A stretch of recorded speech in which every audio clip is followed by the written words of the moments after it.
സ്വർണ്ണപ്പാളിക്ക് പുറമെ ശബരിമലയിൽ നിന്ന് പഞ്ചലോക വിഗ്രഹങ്ങളും കടത്തിയതായി മൊഴി. രമേശ് ചെന്നിത്തല പരാമർശിച്ച വ്യവസായിയാണ് പ്രത്യേക അന്വേഷണ സംഘത്തിന് മൊഴി നൽകിയത്.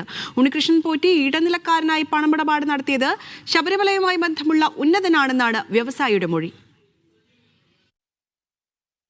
2019-ലും 20-ലുമായി 4 പഞ്ചലോഹ വിഗ്രഹങ്ങൾ ശബരിമലയിൽ നിന്ന് കടത്തിയെന്നാണ് വ്യവസായിയുടെ മൊഴി.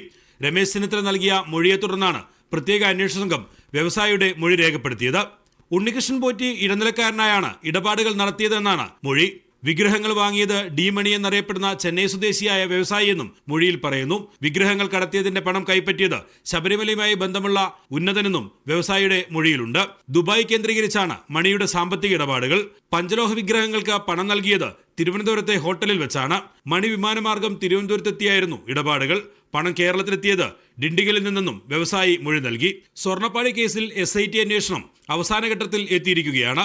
അതിനിടെയാണ് പഞ്ചലോഹ വിഗ്രഹങ്ങൾ കടത്തിയെന്ന വ്യവസായിയുടെ മൊഴി. മൊഴിയുടെ അടിസ്ഥാനത്തിൽ കൂടുതൽ വിവരശേഖരണത്തിനൊരുങ്ങുകയാണ് പ്രത്യേക അന്വേഷണ സംഘം. മീഡിയ 1 തിരുവനന്തപുരം.